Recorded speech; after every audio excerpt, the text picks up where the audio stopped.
We've been fighting a long time, and we have all lost so very much, so many loved ones gone. But you are not alone. There are pockets of resistance all around the planet.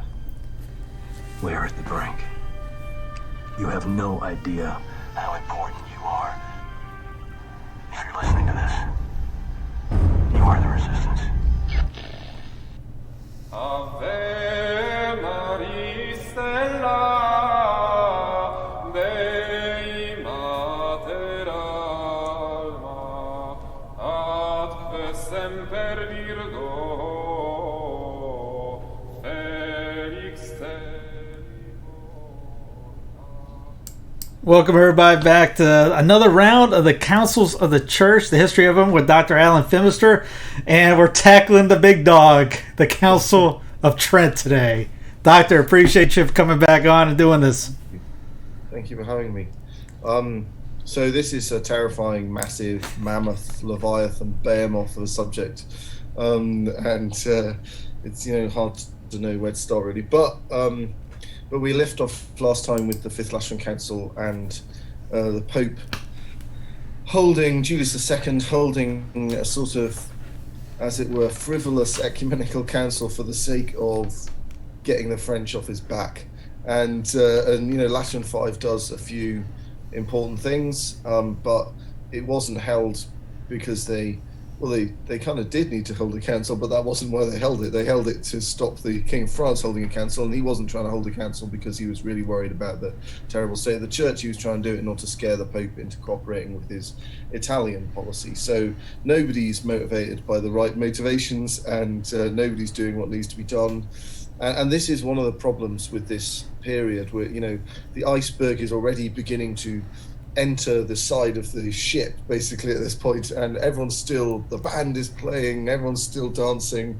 There's no, really people don't have a proper sense of the scale of the catastrophe and the scale of the scandal. I suppose people have become so used to it after centuries of papal misbehavior. The fact that the papal misbehavior has kind of reached a new low is covered over by the fact that, look at the art. We're building this amazing new St. Peter's. We're the center of the Renaissance. Italy's so exciting. It's the cultural center of Western civilization. So the fact that the Pope, has, illegitimate kids and who he's openly trying to, win a place for in the world and all that kind of stuff is not. Yeah, that's bad. I suppose that shouldn't really be happening. But hey, one of those special Italian shrugs, and let's just get on with it. So nobody fully realizes. And the other problem is that there's been this string of increasingly worrying heretics in the late Middle Ages, like Wycliffe and Huss, and they're sort of like kind of dry runs for Luther, and the problem that's going to happen with Luther. So 3 months after the end of Lateran V, Luther is going to, according to the traditional account, nail his 95 Theses to the castle church door in Wittenberg, denouncing the sale of indulgences, and that's going to begin the collapse and the irretrievable chaos. But the particular problem is that he comes up with a heresy which works in itself as a system. Now, it doesn't work as an account of Christianity, as the Enlightenment and the French Revolution and the secularization of Europe are going to prove. It renders Christianity ridiculous, but it sustains itself as a, it's like a cancer. Or a virus, topically.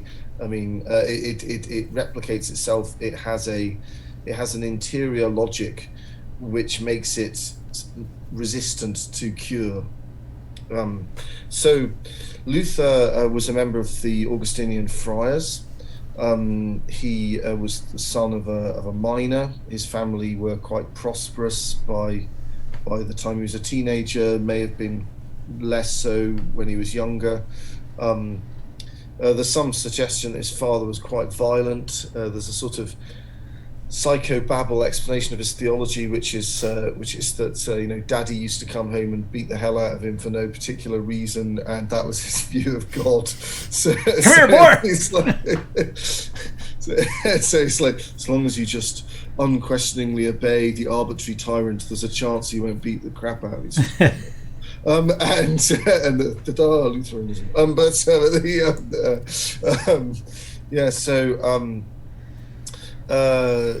that's the psychobabble explanation. But anyway, he was very influenced by the Brotherhood of the Common Life, who were a group which had grown up and from whom had grown a reciprocal relationship, what's called the Devotio Moderna. He was from Saxony in Germany, northern Germany, and it's quite from a Mediterranean-centric, Roman-centric world. It's quite a remote region, and he didn't really leave it very much. He went to Rome once, didn't like it much. But this Brotherhood of the Common Life, yes, they're very influenced by Devotio Moderna. Devotio Moderna was a trend in late medieval spirituality, which was quite anti-intellectual. The most famous exemplar of it is the Imitation of Christ. And if you remember, the Imitation of Christ begins with a sort of attack on people who are able to discourse learnedly about the Trinity but offend the Trinity by their lives. Right? No, that's a perfectly legitimate sentiment, obviously, but it reflects the sort of tiredness of intellectual life that had grown up in the late Middle Ages because of this feud between the nominalists and the realists, the Via Moderna and the Via Antiqua that we talked about on previous occasions, which had taken over medieval schools and all the different religious orders, and the universities all been divided up between these two warring sides. And the Via Moderna had been treated as legitimate instead of being condemned as heretical, and as a result, theological questions have become interminable. So you pour into that the rivalry of the different religious orders, and the fact that a lot of these questions were not determined because of the damage it would do to the prestige of the losing religious order, as well as because of the truth of the question. And so the medieval intellectual process, as it were, had become corrupted, and people have become tired and repulsed by scholasticism, and that was a big problem. And whereas spirituality, before that period, was very much tied to a deeper and deeper understanding of the faith and the mysteries of the faith, it was now becoming detached from that, and it was all about contemplation of the life of our Lord, but in a way that was much more detached from the doctrines of the Trinity and the Incarnation, much more appealing to the emotions rather than to the whole person, including the intellect. And now the particular branch of the medieval schools Luther ended up belonging to was the Via Moderna. So they're the baddies, right, who don't believe there's any real nature to things. And within each of the two Viae there were the Scholae, the different schools, and he belonged to the Schola Augustina Moderna. So they were kind of Augustinians who followed the Via Moderna, which is crazy, really, because St. Augustine is more realist than St. Thomas. The few areas where St. Thomas Aquinas and St. Augustine do not agree are often centered around questions where St. Augustine's more Platonic realism means that St. Thomas can't follow him. So this school of theology that Luther ends up adhering to is very odd, in that it's like Augustine's theology with the metaphysics ripped out, and then this completely alien and evil nominalist metaphysics shoved in, and that kind of gets you to roughly where Luther is intellectually. He apparently ends up joining the Augustinians because of a rash vow, not a good sign, during a thunderstorm. Very odd. Of course, there's a lot of skepticism about Luther's own account of his early life and the episodes which led to his intellectual development. Some people think they're fabricated, but it's the sort of thing where it's impossible to say one way or the other. A bit like early Islam. Yeah, I've heard about him being chased by people that he owed money to, and he ran into the church. Exactly. Yeah. There's all sorts of possible alternative narratives of what really happened, but it's too late to do the expose documentary, unfortunately. So the protagonists are all dead, so we'll never know for certain.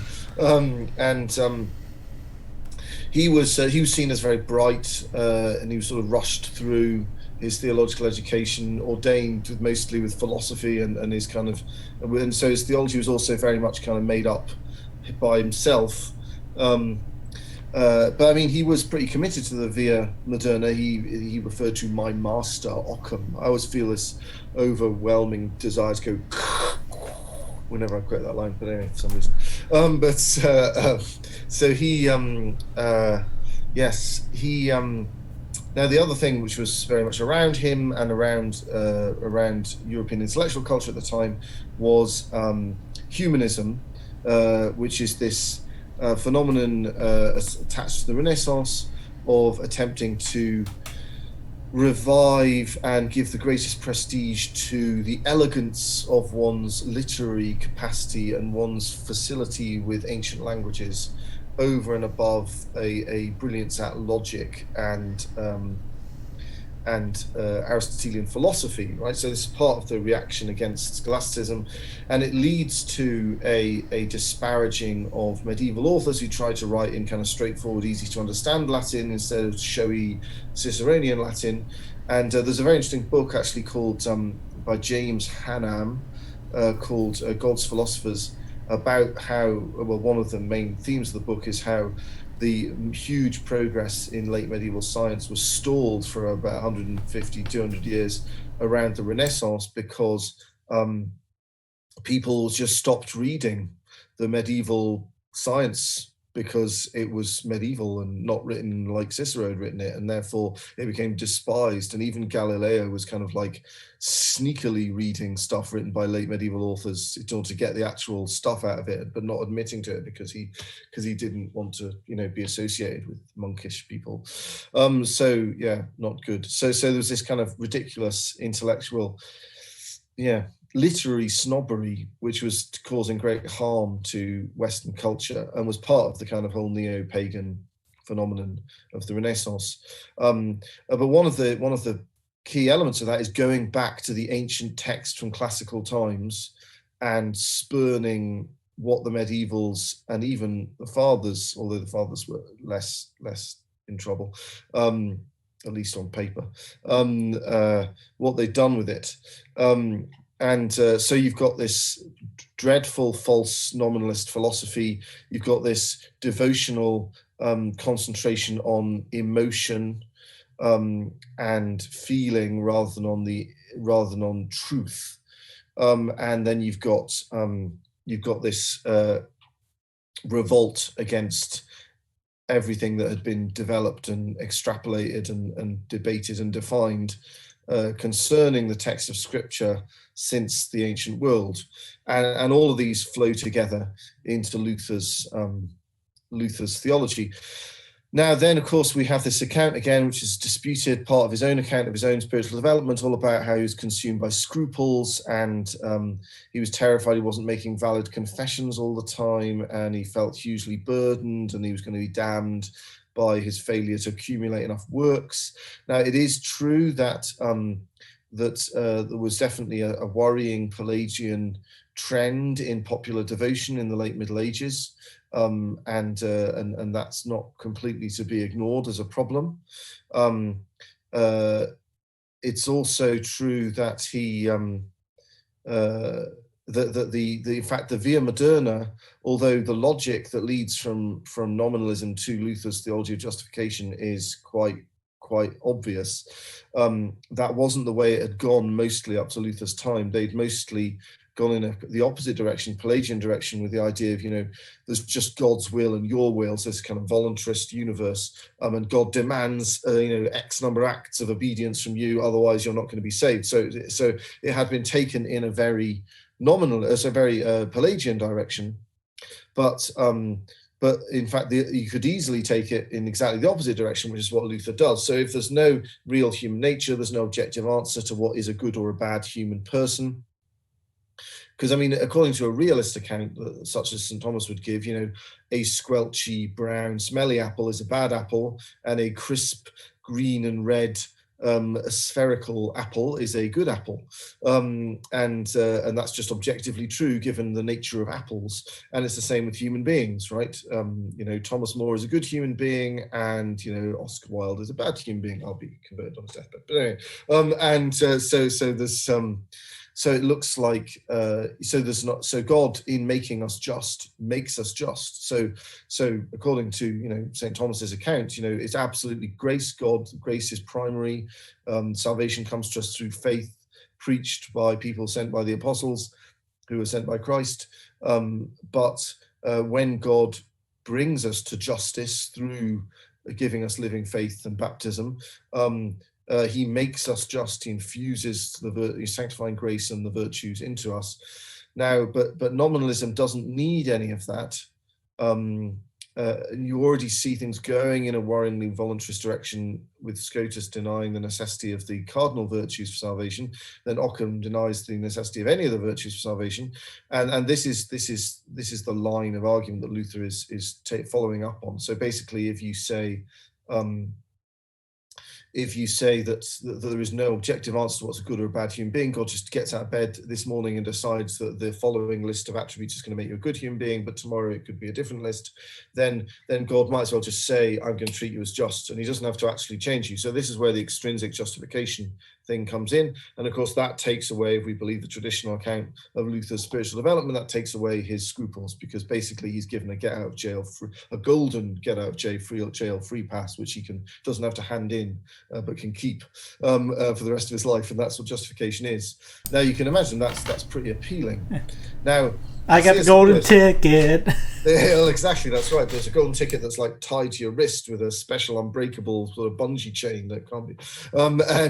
So he, C.S. Lewis, who of course, alas, never converted to Catholicism, but he wrote this very interesting book, which doesn't sound like it would be very relevant, but called I don't have to remember the title, Introduction to the English Literature in the 16th Century, Excluding Drama. I think that's the name. And there's very interesting. He's very interesting on development of Protestantism and on humanism in that book. There's I think it's almost the opening chapter is called New Learning and New Ignorance. It's all about the greater polished humanist Latin and how it caused them to, that's the new learning, and how it caused them to become incredibly ignorant because they wouldn't read anything written for about 1,000 years, and consequently they were idiots talking rubbish, but in beautifully elegant, slightly artificial pastiche classical Latin. He also talks about how the early Protestants were not. So later on, we have this sense of Puritans from the 17th century as these kind of starchy chaps with kind of black robes and kind of big white collars and funny hats, staring with goggly eyes because you've picked up a ball on the Sabbath, and that gets projected by people back onto the 16th century. But Lewis is quite interesting on the fact that that's completely false. That in fact the term Puritan, which is an English late 16th century term, but meant, they want to purify the Church of England of bishops, right? Because they really have bishops, because orders are invalid. But pretend bishops. That was the purity they were after. It didn't mean a particularly starchy lifestyle, though that becomes partly what it means later on. But in the first generation of Protestantism, it was all very kind of, the Protestants were the bad boys, the rock and roll lifestyle, because they thought that whatever you did didn't make any difference to your salvation. I mean, Luther, talks about how sometimes in order to show the devil, because you can never tell whether Luther means half the stuff he says because he's such a weird kind of Tourette'sy sort of person. But he says sometimes in order to show the devil that you're not frightened of him, you should just go and commit adultery a few times in order to show that you can't do anything to me because of justification by faith alone, right? So obviously that is kind of not starchy at all. And it's the opposite of starchy. So you've got sola scriptura. So obviously, famously, Protestants will often get annoyed if you say the two principles of the Reformation are sola scriptura and sola fide. only scripture and only faith. They'll say, oh, there's all the other solae, but you're like, but that doesn't, you can forget about that, because whatever they say, because all the other ones are just rhetoric. So they're like, say, grace alone and Christ alone. And you're like, yeah, but we all agree grace alone and Christ alone, right? So obviously you mean something slightly wrong by it, but I mean, basically that's true. We're saved by Christ alone and we're saved by grace alone. So those are basically just rhetorical flourishes. The things which actually the key elements of the Reformation are faith alone and scripture alone. So faith alone comes from this nominalist stream, and scripture alone comes from this humanist stream. It's a snobby return to the original classical text and refusing to read anything written in the meantime, which of course means that you read the book in a ridiculously illiterate, stupid way, out of context, and get all kinds of crazy conclusions out of it that anybody at the time would have thought was completely mad.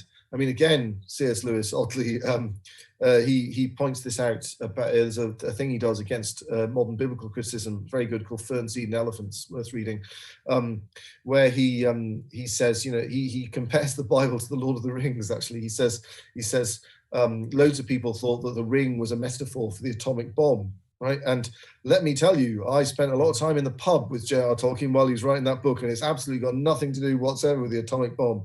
But you think that, living in the same culture and speculating without direct contact with the author, and falsely thinking that he's really into allegory.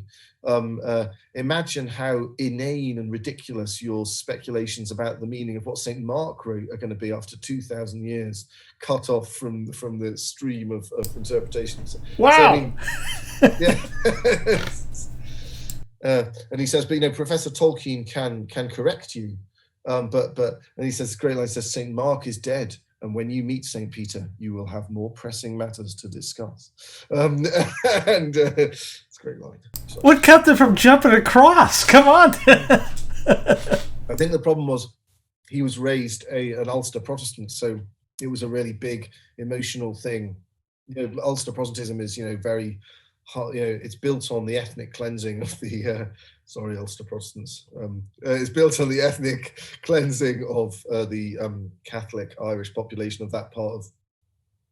So it's tricky to decide that Catholicism is actually true, because then the last vestige of an excuse for the fact that you're there in the first place disappears.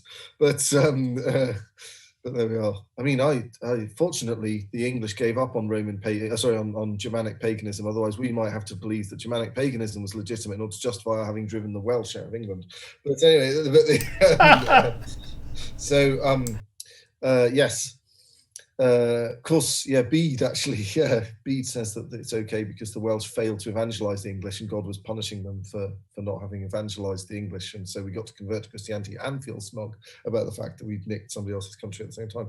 But anyway, there we are. Sorry, tangent. Right. So, it's very much latching onto the spirit of the age. It's morally convenient for people's individual lives. It also makes it impossible to refute, because it's all based on your own weird private interpretation of scripture, right? So you can't. You're refusing any other authority. And you're making a virtue out of it. So people say, well, look, nobody for 600 years who ever read this thing thought that it meant what you're saying it meant, or 1,000 years or 1,500 years thought that it meant what you're saying it means. So how on earth can it be plausible? You say, oh, the traditions of men, I'm so virtuous because I do not rely on the traditions of men but on God's holy word. You're like, no, we're discussing what God's holy word really means. Like, I'm not listening. Right. So yeah.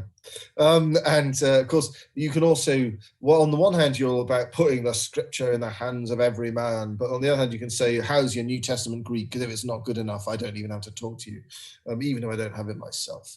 So I mean, there's all sorts of get out cards. So it's got a built-in irrefutability, unfalsifiability thing, and also it means that you can do what you like in terms of your lifestyle, and it won't make any difference. So it's very plausible and attractive, and it has because it destroys the visibility of the church, because the church becomes a collection of those people who read the Bible in the correct way, i.e. the same way as me. It surrenders the church into the hands of the state, and because anything like pilgrimages and monasteries become expressions of works which are necessary and are in fact wicked and are the rags of our tainted human righteousness that is useless for earning our salvation, blah, blah, blah. That means that it's handy for the local aristocracy because it means they can trash the local church, steal all the stuff that's made of nice precious metals and take it away and claim that they're being virtuous by doing this, close the monasteries, steal their lands, etc. And that's all, oh, aren't we virtuous? So, so you can have 1,000 mistresses, smash up the local monasteries and steal all their stuff, and not listen to anybody who tells you that it's all rubbish, and that's all virtuous. And whether it isn't, even if it isn't virtuous, doesn't matter because virtue doesn't matter. So yeah, it's a brilliant solvent for Christianity, essentially. But anyway, so a few months after Lateran V, well, yeah, it brings us back to indulgences. So in fact, people at the time, one of the reasons why he manages to, Lutheranism rampages so unrestrainedly for so long before Trent is finally called, right? So Trent is held from 1545 to 1563, so that's a long time. It's like 25 sessions, I think, if I remember rightly, and it's in three chunks. It's held. It keeps being sort of suspended and then reconvened. But obviously 1545 is very late, right? Luther dies within a year of that, and he's had a whole lifetime in order to trash the church in the meantime. And so part of the reason is because the papacy is so corrupt, they're desperate to avoid having a council, and they don't want the church to be reformed. And because they can't maintain their lifestyle if the church is reformed, because a lot of the lifestyle of the Renaissance papacy relies on people enjoying benefices that they're never going to visit, right? So they're all bishops of, bishop of somewhere in Norway, bishop of somewhere in Scotland, bishop of somewhere in Hungary, and they live in Italy, and they've lived in Italy their whole lives. They're only 18 years old, and so it's ridiculous. But they need the money, but so both the lifestyle and the actual bureaucratic operation of the Roman Curia relies on absenteeism and pluralism. So the great abuses which are destroying the life of the church are absenteeism, which is when you don't bother to visit the place that you're nominally the bishop or the pastor of. Pluralism, that's when you've got several different of these things going on at the same time. Nepotism, that's when somebody's appointed to a position because they're the relative, often the illegitimate child of somebody else, not because they were elected to it or have any possible qualification for it. Simony, that's when you buy spiritual offices. These are all completely, the papacy radiates these abuses across the entire church. They're bad enough as it is throughout the church, but the center and cause of a huge bulk of them and the perpetual exemplar of these abuses is the papacy itself. So the situation is unbelievably terrible. But they're like, yeah, but we're the center of the Renaissance. Look at our wonderful paintings and sculptures and buildings. You're like, yeah, but that's not really mentioned anywhere in the New Testament. Go forth and do incredible neoclassical sculptures. It's not, our Lord never brings that one up. So that's on John chapter 29, right?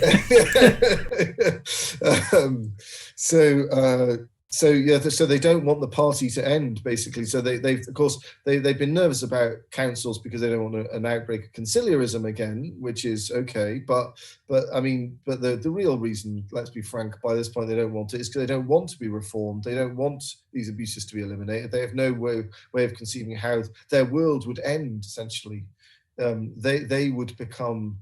And I think you get this phenomenon quite often in history and in church history, that people see at a certain point that if these problems get fixed, I will become an embarrassing interlude in the history of the church. See, the entire epoch which has defined me and whose values I have furthered will no longer be as I imagine it is now, a wonderful thing. Hey, look at the buildings I've built and the amazing court of artists and humanists I have around me. Instead of that, it'll be like, oh gosh, what a terrible, awful age in the history of the church. If only we could airbrush that out of church history.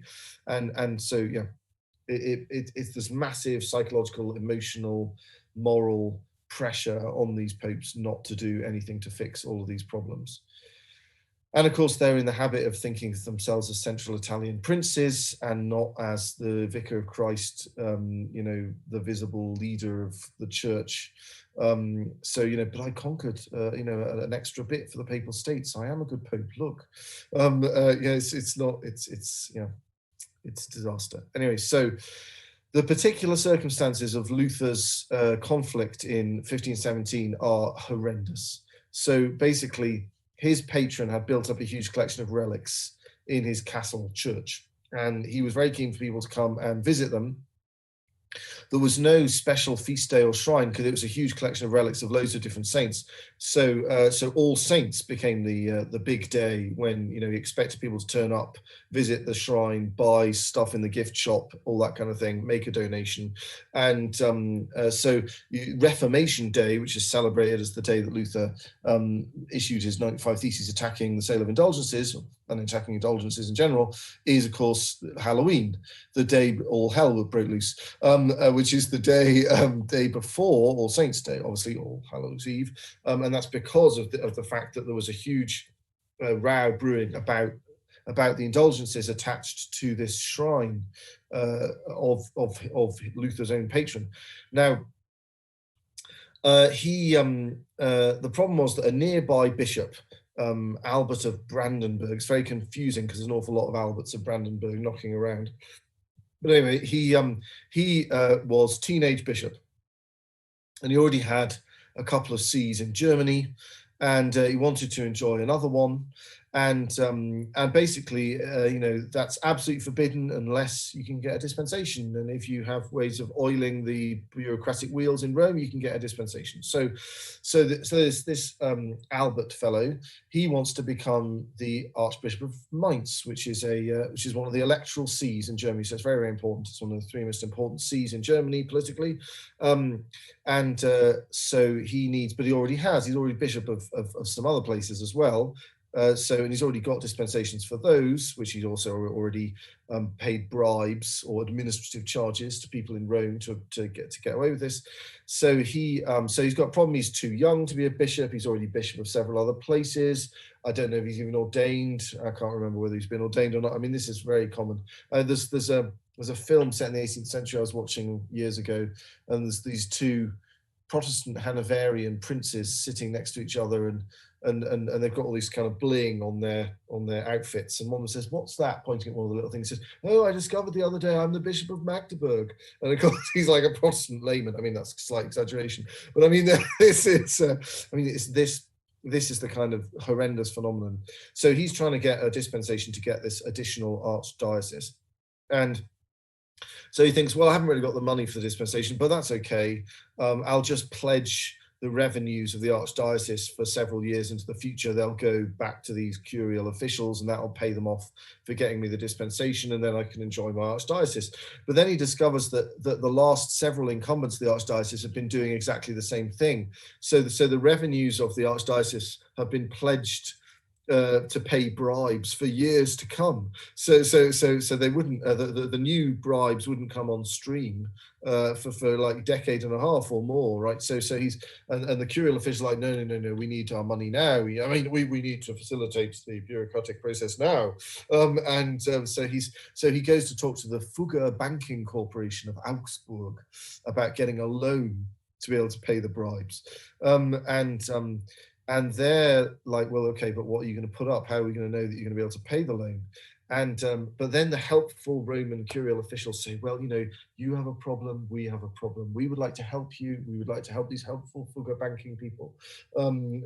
So now, if you remember from last time, Julius II has knocked down St. Peter's Basilica in order to build his grand new Renaissance St. Peter's Basilica. And actually, I wickedly said that it was Michelangelo who was made the architect. He does become the architect, and Julius II was his patron, but it's actually Bradamante who is the initial architect, and Michelangelo takes it over a bit later after Julius II's death. Anyway, just a bit of correction there. But anyway, so he's knocked it down. He's building a new one. He needs a lot of money to build his new basilica, which he's planning to be the largest church in the entire world. And show what an amazing pope he is. So he needs a lot of money for that. So he decides to start, as we mentioned last time, taking in donations for giving indulgences for donations towards the rebuilding of St. Peter's. So the Roman curial machine is already taking in cash for indulgences for the rebuilding of St. Peter's. And so the curial officials suggest to this dodgy bishop, they say, well, you could have an indulgence preached in your territory for the rebuilding of St. Peter's, and half of that money could go to the Fugger Banking Corporation to pay off the loan which they will give you to pay us to facilitate the administration costs of giving you your dispensation for holding 3 dioceses simultaneously and being a teenager. Although I should say in his defense that he's in his 20s, but I suppose not a teenager. So basically the indulgence being preached that Luther gets annoyed about is in fact really going to a banking corporation to pay for a bribe to officials in Rome in order to allow a decadent young chap to own 3 different dioceses at the same time so that he can sustain his lifestyle. So that's not good, really. Difficult to defend. If you're kind of, we need you to go in and defend the Church's doctrine of indulgences. Oh, great. Okay. Well, can you explain the circumstances? Oh, great. So you've got to go out there and defend the Church in those circumstances. Absolute catastrophe. Anyway, so now this was Luther's patron was really annoyed because his gift shop for his relic collection was reliant on people coming to his church with all the relics on All Saints' Day, because it had lots of indulgences attached to All Saints' Day because of his collection of relics. But nobody was going to come because they were all buying their indulgences off this Tetzel guy who was preaching the indulgence, which was actually to pay for the bribe, etc. So Luther's patron was behind him because he was annoyed about this, right? So that's the context in which but of course, so that is a horrendous scandal. But really what Luther's all about is not, aren't indulgences terrible, which of course he does think indulgences is terrible because they have absolutely no function in his new version of Christianity. But really what he's interested is in promoting his new version of Christianity. But this horrendous example of Renaissance corruption provides him with the ideal opportunity the ideal soapbox on which to stand, from which to insinuate his new doctrines, and which have all sorts of appeal for the reasons we've already discussed, independently of, and of course people living immoral lifestyles always like to be able to point out to the hypocrisy of the people who are criticizing them. So you've got a free pass to live an immoral lifestyle, and you've got staggering hypocrisy to point out whenever you feel the need. Disaster. So now, but for the first couple of years, Rome does not enough, right? And one of the reasons why they're not doing enough is because the Elector of Saxony, the local ruler, Luther's local ruler, is behind him, and the Emperor Maximilian, who you remember was one of those people who scared Julius II into calling the Fifth Lateran Council because they got behind this rival council. But the Emperor Maximilian has died, and or is about to die, and then does die, the popes are terrified of Charles of Ghent, the greatest Belgian who ever lived. So Charles of Ghent was the grandson of the Emperor Maximilian, but his father died in a shipping accident. So he inherited his father's patrimony early. Maximilian's son Philip had married the heiress to Ferdinand and Isabella of Ferdinand of Aragon and Isabella of Castile, who discovered the Americas and who united 2/3 of Spain together. And so Philip and Joanna, they have this son Charles, who's born in Ghent, in what's now Belgium, and Charles is the heir to and Maximilian had married the heiress to the Duchy of Burgundy, and the Duchy of Burgundy controlled the whole of the Netherlands and Belgium, so as they are now. So Charles is set to inherit the Low Countries, which are one of the richest areas in the whole of Europe, and to inherit the new crown of Spain, which is unbelievably wealthy, and also now is conquering the Americas. So Charles is going, and the Crown of Aragon, one of the two crowns that he's going to inherit in Spain, controls southern Italy as well, and the Habsburgs have major interests, obviously, in southern Germany, and so the popes, and we've talked about this, been a big problem for all of this period that we've been discussing. The popes are like implacably opposed to there being a really powerful Holy Roman Emperor. Because it threatens their leadership of Christendom, threatens the independence of the papal states. But of course, this is terrible because it's structural to Christendom that there be an emperor who's there to back up the spiritual authority of the Pope. And it's obviously crucial that the Pope be using his spiritual authority for the right purposes in the right way, and then it's crucial that there be an emperor who's backing it up. And so it's been incredibly destructive to Christendom that the popes have been desperate to prevent there being a very powerful emperor. Of course, I mean, it's understandable because often these very powerful emperors have gone rogue, but the fact that the Pope's interests are seen as so inimical to theirs encourages them to go rogue. As it happens, thank the Lord, Charles V is actually a very pious Catholic, so he's not actually a threat to the safety of the faith. I mean, what would have happened if Charles V had decided to get with the Reformation and use it for his own purposes is terrifying to contemplate. But anyway, he's not yet Charles V. He's just Charles I of Spain, Duke of Burgundy, and the popes are keen that he shouldn't become Holy Roman Emperor. So the actual election to replace the emperor is in 1519. Obviously, the Lutheran crisis breaks out in October, the very end of October 1517. So for the first couple of years, the popes are soft pedaling it because Luther is backed up by the Elector of Saxony. They don't want to offend the Elector of Saxony because they're keen to get as many electors as possible in Germany on their side in order to prevent Charles of Ghent being elected Holy Roman Emperor. So not good. Now, one thing they do that now, it's often said that very few people really clocked what was wrong with Luther. Right? I mean, they realized there was a problem, but they didn't really understand the central problem. They saw all the different heretical consequences of Luther's beliefs, but they didn't realize that the core here was this justification by faith alone and sola scriptura was the key. Now, it's often said that John Fisher, St. John Fisher, the great English bishop who ends up dying for the faith and who was like, the opposite of the kind of bishop represented by Albert of Brandenburg, and Albert of Hohenzollern.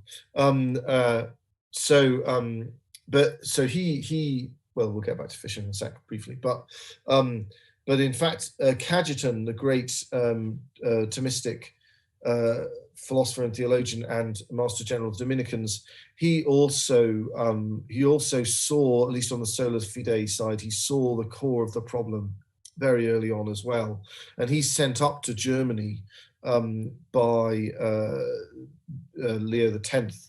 Who's a Medici, the Pope at the time, under whom Lateran V closed. In October the following year, 1518, he goes to talk to Luther, and it's a terribly interesting moment. He realizes what's really going on here, and he reads a lot of Luther's stuff, and he sees that there are many errors involved, but that there's like a family tree of these errors, and you can trace it back to a particular spot. And the spot that he traces it back to is Luther's false understanding of the atonement itself. When Luther's expecting like a big argument, he's all ready to swear a lot and stand up and wave his finger and be very self-righteous. And he's quite surprised when Cajetan, when they finally meet, Cajetan just puts in front of him one document, which is from a document of Pope Clement VI, all way back during the Avignon papacy, called Unigenetus De Phillius. Where have I put it? That's not it. I did have a copy of it somewhere ready for me to quote at you. Here we are. Unigenetus De Phillius of 1343, and it's actually a bull of jubilee. The jubilees, the holy years, right? So it's a bull declaring a holy year, and in the course of doing so, the bull explains the doctrine of indulgences, but it's very interesting. So he says The only begotten, this is Clement VI, all the way back in the 14th century, the only begotten Son of God, made unto us from God wisdom, justice, sanctification, and redemption, neither by the blood of goats or of calves, but out of his own blood, entered once and for all into the holies, having obtained eternal redemption. That was a quote from Hebrews.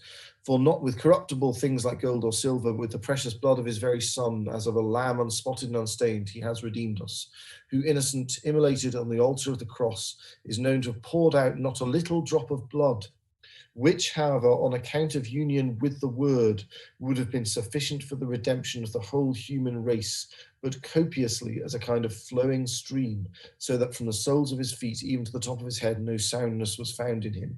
Therefore, how great a treasure did the good Father acquire for this church militant, so that the mercy of so great an effusion was not rendered useless, vain, or superfluous, wishing to lay up treasures for his sons, so that the church is an infinite treasure to men, so that those who use it become the friends of God. Indeed, this treasure that through blessed Peter, the keeper of the keys of heaven, and his successors, his vicars on earth, he has committed to be dispensed for the good of the faithful, both from proper and reasonable causes, now for the whole, now for partial remission of temporal punishment due to sins in general, as in particular, according as they know to be expedient with God, to be applied mercifully to those who truly repentant have confessed. Now, what Clement VI is saying there is that a single drop of our Lord's blood would have sufficed to redeem the world, because our Lord is hypostatically one. Both the divine person of the Word and his human nature are a single hypostasis, and consequently the value of his sufferings is infinite. Even the least of his sufferings is infinite in value, and consequently at the moment of the circumcision, when our Lord took the name Jesus, God saves, he had already earned the salvation of the entire human race. So the question arises: what is the purpose of all Lord's terrible other sufferings? And what Clement VI is saying is those sufferings exist in order to remove all the temporal punishment due to all the sins which we commit. Now that seems a little banal, but if you look at it the other way around, what it means is that our Lord is, as it were, meriting the new heaven and the new earth by every so he's already merited the salvation of the whole human race by a single drop of blood, but now all the merit that we will merit, that the mystical body will merit, is being merited, if you see what I mean. So I was thinking, I think this has just occurred to me, I don't think I've got any helpful authority to back this up, but if you think about the feeding of the 5,000, our Lord, he breaks the 5 loaves and the fishes, and then he distributes them to the 5,000, and they're not exhausted. All the 5,000 are fed. And then there are 12 baskets of scraps left over at the end. And I think in a way that rather well expresses what Clement VI is trying to say here. So there's our Lord's death on the cross, which is the breaking of the bread, of the loaves and the fishes. And from that is merited all of our participation in that. So all the merit that is merited by every single Christian in a state of grace Christ merited that they merit it. That's why it says, St. Augustine and the Council of Trent say, when Christ crowns our merits, he crowns his own gifts, right? So, but then beyond that, it's still possible from that huge treasury of merit, as Clement VI calls it, to take away the temporal punishment owed by people who have not done anything to take it away. So if you imagine the 5,000 are like a Christian in a state of grace, enduring something out of charity and offering it up. That's like the 5,000 eating of the loaves and the fishes that have been miraculously multiplied by Christ. The loaves and the fishes themselves being Christ's body on the cross.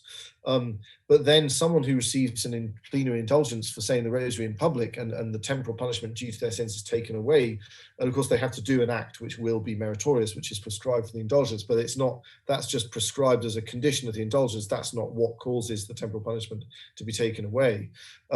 So it's just taken away without further merit as such, and that is like the 12 baskets of scraps.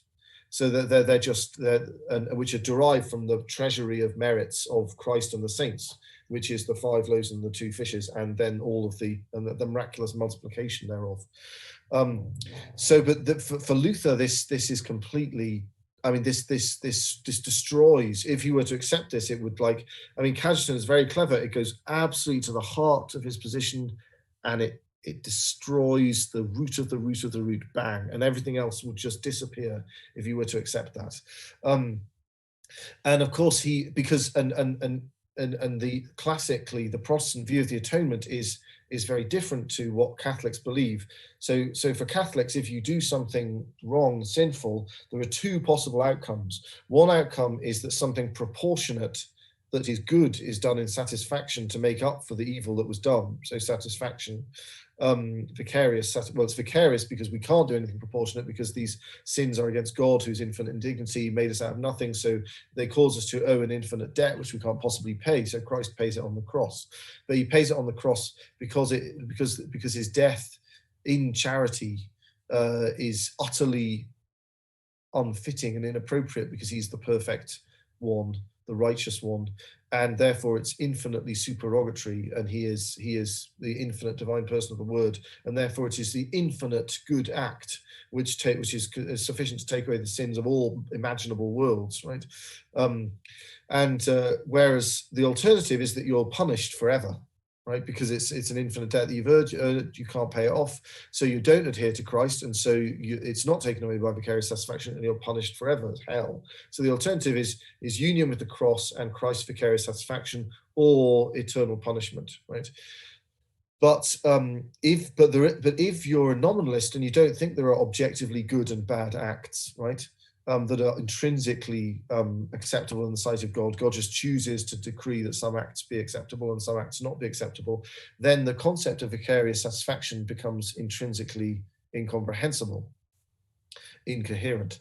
So the Protestants have to hive off that side. So they're left with Christ's death being accepted by God only as an act of obedience, not because it is a glorious and good act in itself, because its gloriousness and its righteousness is derived from God deciding to decree that it's glorious and righteous. He could just say that climbing to the top of Mount Nebo and playing the kazoo would be sufficient to redeem the world if he wanted to instead.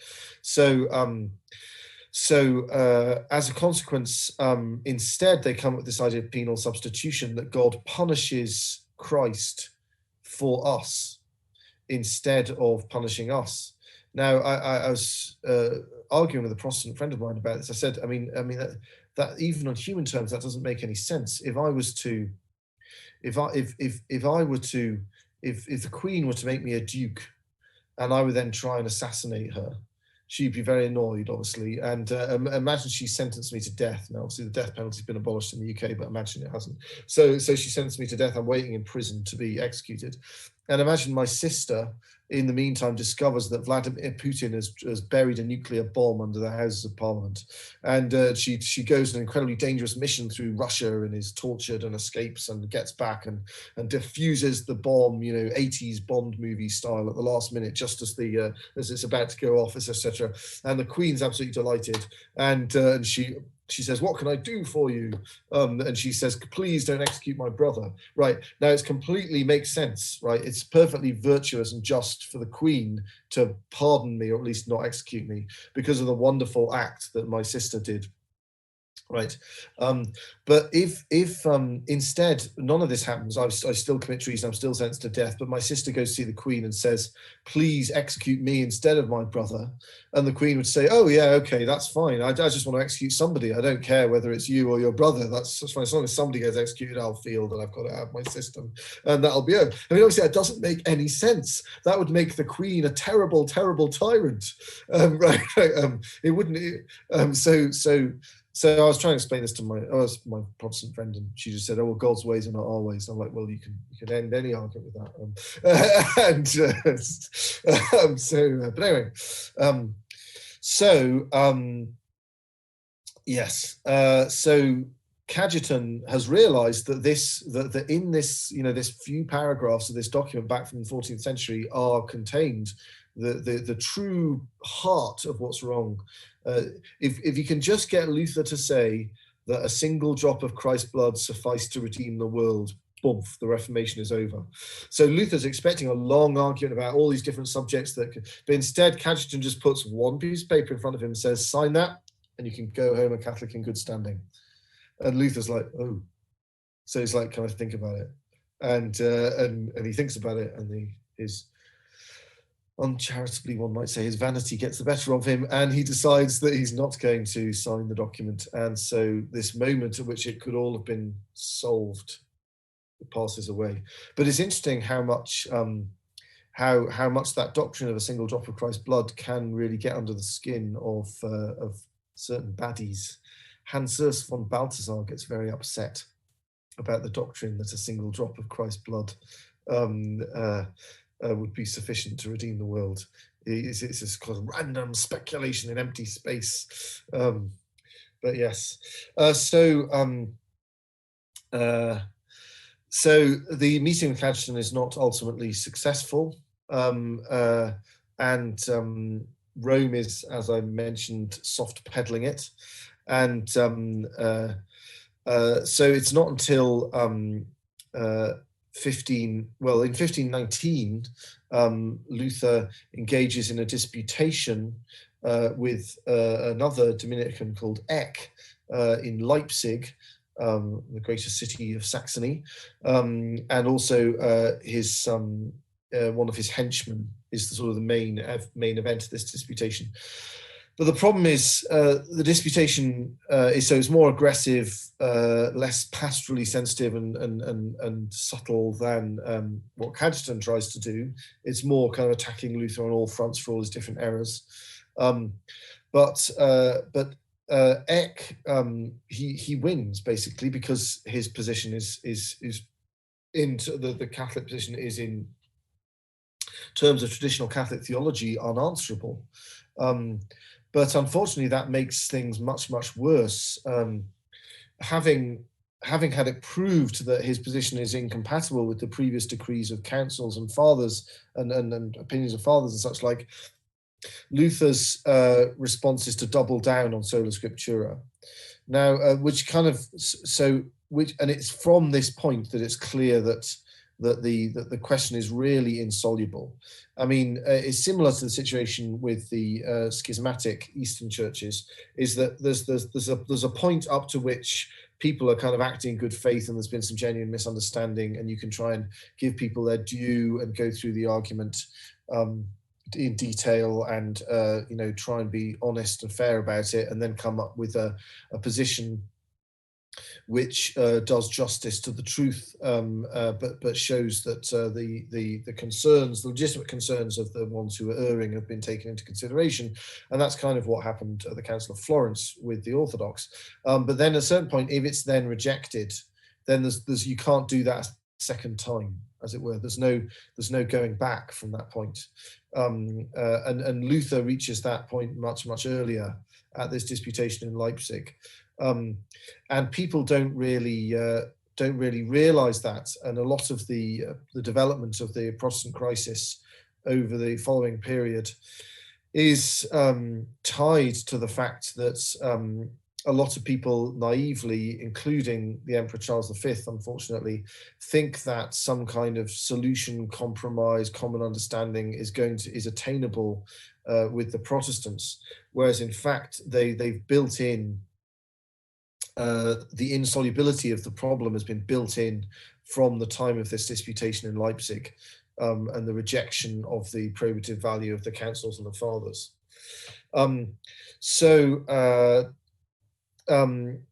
Eventually, the following year, Leo X issues the bull Exsurge Domine on the errors of Martin Luther. Contains a long list of errors attributed to Luther, which he is certainly guilty of, and which are solemnly condemned by the Pope, and it gives Luther 60 days to submit to the bull or be excommunicated. When the bull reaches Luther, he burns it. Now, but as I say, Luther is safe in Saxony because the Pope has been not pursuing this as he should do, because in order not to offend the Elector of Saxony and to avoid the election of Charles V. But by this point, the election has happened. Charles V has been elected. King of the Romans and Holy Roman Emperor elect, and is now immensely powerful. But even after this point, even after this ruse to try and prevent him being elected has failed, at various points during the Reformation crisis, fear that Charles V is going to become too powerful sabotages the solution of the problem. Luther burns the bull, so another bull is issued in January of the following year, 1521, excommunicating Luther. So there's kind of no turning back from that point. Now, the question is now, how is this going to play out on the temporal sphere? And one of the things Luther's been playing on is resurgent nationalism. And I wonder how much, to some extent, the idea of the Renaissance's undermining of the continuity of the medieval and ancient world, and implicit undermining of the plausibility of the Romanness of the Holy Roman emperors accentuates a German feeling of otherness, because certainly Luther plays on that and plays on German nationalism and a German hostility to the Mediterranean world. And so, as I say, it would have been terribly dangerous if Charles V had decided to get on that bandwagon. I mean, perhaps we're helped by the fact that he's not very German, even though he's von Habsburg. As I say, he was born in Belgium, albeit in a Flemish-speaking area, and Flemish is only just, definitely not just a dialect of German at this point. In fact, Charles V didn't speak German when he was elected. He had to address the crowds in Frankfurt in Flemish, which they were able to understand. So I mean, I'm no linguist, but I get the impression that Flemish was Dutch was at that point about as different from German as Scots is from English. So it was understandable. It just sounded a bit funny. So Charles V, he actually, he's supposed to, I don't know if it's apocryphal, he's supposed to, because he ruled so many different places, he's supposed to have been asked once, what language did he speak, given that you rule so many different places, what language do you actually speak? And he's supposed to have said, I speak Spanish to God, French to men, Italian to women, and German to my horse. I love quoting that to my German friends. I think they're a bit fed up of it now. Anyway, so Charles V wasn't really the guy to become the leader of German nationalism, thankfully. So, in 1521, the Diet of Worms, the Diet, like the Parliament of the Holy Roman Empire, is summoned. Charles V is present in person, and Luther is summoned to it under a safe conduct. Of course, everybody's very well aware of the fact that Huss was summoned to the Council of Constance under a safe conduct, and then they just burned him at the stake anyway. So people are very nervous about Luther's safety, and Luther has become this kind of celebrated German hero by this point. And there are these. So there's Luther is supposed to have. He's sort of, he's asked, "Are these your works?" And he says, "Yes, they are my works. Are you willing to retract these works?" And he's asked if he can go away and think about it. And then he comes back and he gives this speech, which again, it's disputed whether he really said the stuff that he's supposed to have said. He's famously supposed to have said, "Here I stand, I can do no other," and given this great speech about, I'm just compelled by scripture, and what can I do? And unless someone could show me from scripture that I'm wrong, then I own it. Blah, blah, blah. Anyway, Charles V issues this statement in response, which is much better, in which he says, basically, I am descended from the Catholic kings of Spain, from the Holy Roman emperors of this German nation, from the Archdukes of Austria and the Dukes of Burgundy, all of whom were to the death defenders of the Holy Roman faith.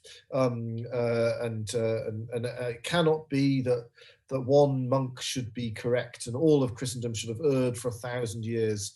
And therefore I will expend my empire and my kingdoms and my duchies and my life and my body and my blood and my soul to extirpate this heresy. But I will honor your safe conduct. But, after a certain number of days, it expires and then I'm coming after you. So Luther goes. And unfortunately, in inverted commas, because it's not really unfortunate, Charles V is, it seems unfortunate, but one reproaches oneself for thinking it's unfortunate. Charles V was a very chivalric chap, and he really believed in keeping his word and honouring other people's word, and so he really was not willing to not to honour the safe conduct. One in darker moments, one thinks, oh, go on, Charlie, just grab him in a back street and toast him, and that'll be the end of it. But he didn't. He let him go home, and he was whisked away by his patron to a castle and kept there out of the because they were concerned that he was going to be hunted down and captured by Charles V, as Charles V had said he was going to do. But this never happens. Now, it doesn't happen because all hell rises up to distract Charles V. So he is the Ottomans, since capturing the Turks, since capturing Constantinople, have been expanding into the Balkans, and so that by the end of the 1520s, they're besieging Vienna. So Vienna's close enough to falling. It doesn't fall, but they're it's actually under siege. So the Habsburg capital, albeit Charles V spends very little time there because he's got so many other dominions, but but his brother, he's kind of leaves his brother Ferdinand in charge of kind of Central European stuff. But anyway, so Vienna is under serious threat. The French are fighting to try and drive the Habsburgs out of northern Italy, and the popes are conniving with them because they're worried about Charles V and how powerful he is. So all the rival forces expend the 1520s distracting Charles V. So during that period, the Reformation metastasizes. Everybody's coming up with their own random theories. It's made worse by the fact that Luther is hiding away in this castle, because back in Wittenberg, his base of operations, all of his admirers and disciples are coming up with all the load of crazy additional new ideas and arguing with each other and turning on more and more things. And of course, this fellow in Switzerland, Zwingli, arrives and he has his own version of the Reformation, and Luther ends up hating him. But because so Luther believed that as soon as anyone just freely read the Bible, guided only by the Holy Spirit, they would immediately see how right about everything Dr. Luther is, and then they would then the new true church, restored from the obscurity in which it lived for so many centuries, guided by Luther, would come into existence. But of course, as it's all rubbish, that's not what happened. Everyone came up with their own random, weird and wonderful interpretation of the Bible, and 1,000 sects were born. And including there's a great uprising of peasants in Germany who read the Bible and decide this means they shouldn't be being oppressed by their landowners. And Luther, who's very much relying on the German aristocracy to promote his ideas, turns on them completely and encourages them to basically ethnically cleanse all of these peasants. He wasn't a very nice man, Luther. He was also expecting the Jews would all now convert to Christianity, because the only reason they hadn't converted to Christianity was because it had been corrupted by the wicked papists. And now that the true nature of Christianity had been revealed by Dr. Luther, the Jews were like, oh dear, whoops, we crucified the Messiah, and we've been pointlessly observing the law that was abolished on the cross for all these centuries. But now Dr. Luther's come along and we understand our terrible mistake. Please allow us to be baptized, except of course baptism isn't really necessary. But whatever you need to do, do it. And the Jews don't do that, obviously. They're quite clever and they've got their own arguments, and it wasn't that they were just waiting for Luther to turn up to convince them that they were wrong, and so they're not impressed. Sorry, no, still not converting, certainly not to your weird and wonderful new version. And so he goes completely nuts, and he writes this book called On the Jews and Their Lies, in which he goes on about how evil they are and how they should be put in camps and made to work for the true Germans, and how we're at fault for not killing them. And unsurprisingly, Mr. Hitler loved this book and had his own first edition, which he used to carry around with him all the time. So yeah, he's not a very nice man, and he's got all sorts of other lurid, horrible doctrines. One of his big backers, Philip of Hesse, gets bored of gets bored of his wife and decides he wants to get rid of her and have a new wife. And he says, "Oh, Luther, can you issue me with an annulment?" And Luther's like, "Well, that doesn't really work, because I'm not actually claiming to be the Pope, so I can't actually say you can have an annulment, because that wouldn't really make sense." He's like, "Oh, that's okay. I can always just convert back to Catholicism and get an annulment off one of these corrupt Renaissance popes." And he's like, no, don't do that. And so he says, actually, well, kings in the Old Testament, they had a lot of wives at the same time, so I'm sure we could sort something out about that. So he sends his sort of right-hand man Melanchthon to go down and preside at the bigamous wedding of Philip of Hesse to his second wife. So absolutely insane. And of course, I mean, as I say, he sort of got Tourette's. So he accuses our Lord of committing adultery on several occasions as well, which apparently is okay. I don't know how that works.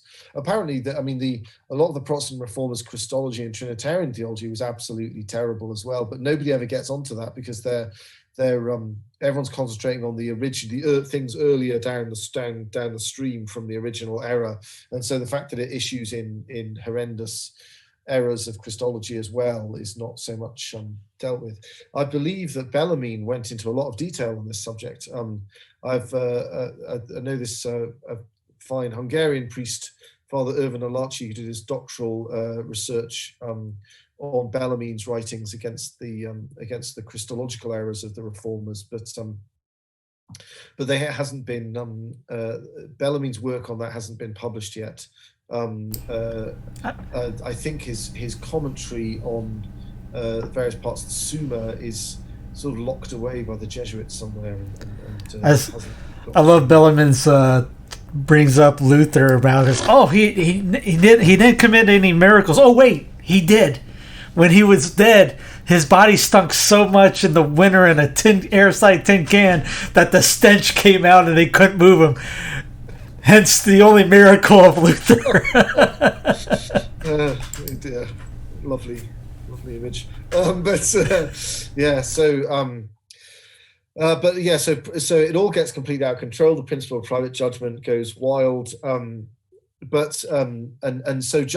initially we've got this problem that the popes are not doing enough because they don't want to annoy the Elector of Saxony. Then Charles V can't do enough because the French and the Muslims are distracting him, and he's got to deal with them. But by the end of the 1520s, he's kind of dealt with that. At the Battle of Pavia in 1525, his armies capture the King of France in person, who takes them away to Spain. Unfortunately, the whole chivalric thing kicks in again. Then the King of France, who's a treacherous swine, and you can't trust him as far as you could throw him. Francis I, he's like, I swear never to impede the cause of Christendom and get in the way of your important sacred duties, O Emperor, ever again. I'm so sorry for having sabotaged the defeat of these terrible heresies. Please let me go free so that I can return to my kingdom and be a good Christian king.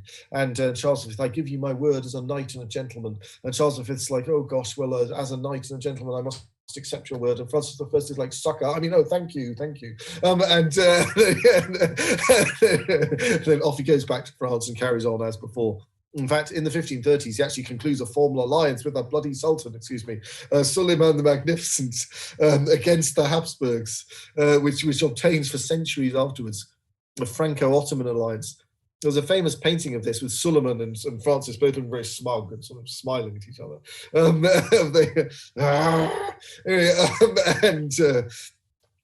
But in 1527, Charles V's armies in Italy, which are actually made up of German mercenaries who are actually massively influenced by Lutheranism, they're camped outside Rome. Charles V's trying to intimidate the Pope, who's Clement VI by this point. There was one good Pope in the meantime, Adrian VI, who was Dutch, who was put in there by Charles V himself, basically. There was a free election, but Charles V made his views clear and was at hand.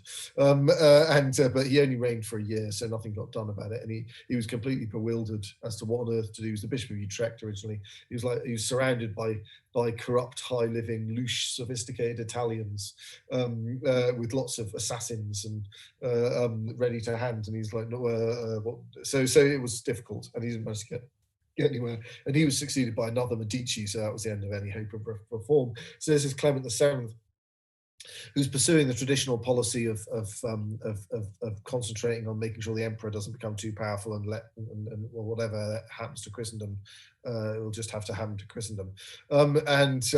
So Charles V's got his armies stationed in Italy, and they're made up of these German mercenaries who are actually heavily influenced by Lutheranism. And there's a cash flow problem, and they haven't been paid, and they go nuts and decide to sack Rome.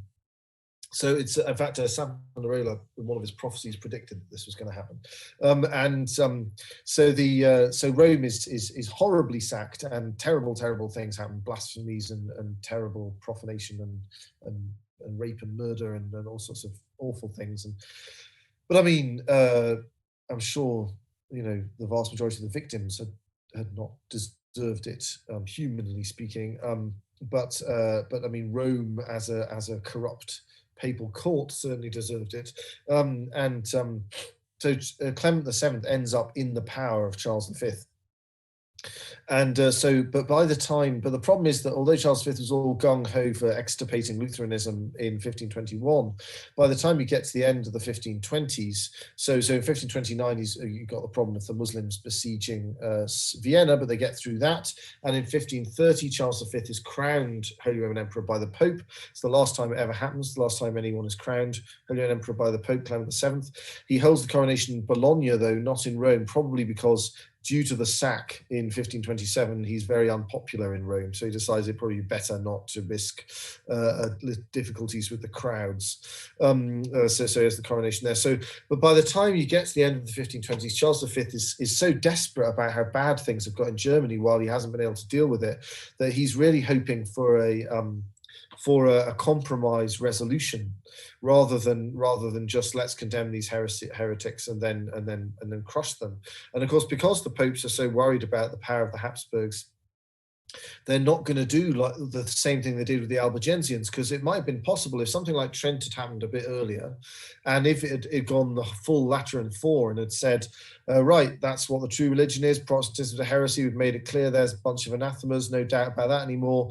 Right, now everyone gets an indulgence if they go and wipe out Protestantism, and if any Protestants refuse to recant, you can have their territory and their titles, which is what they did with Albigensianism. Now that, of course, massively strengthened the French crown, because in the end, the Albigensian Crusade was concluded by the French kings, not by the sort of freelance Simon de Montfort brigade that had originally been prosecuting the Albigensian Crusade. It ends with a massive extension of the power of the French crown into the south of France. Now, in a similar way, the north of Germany is not at all really in any way subject to the emperor.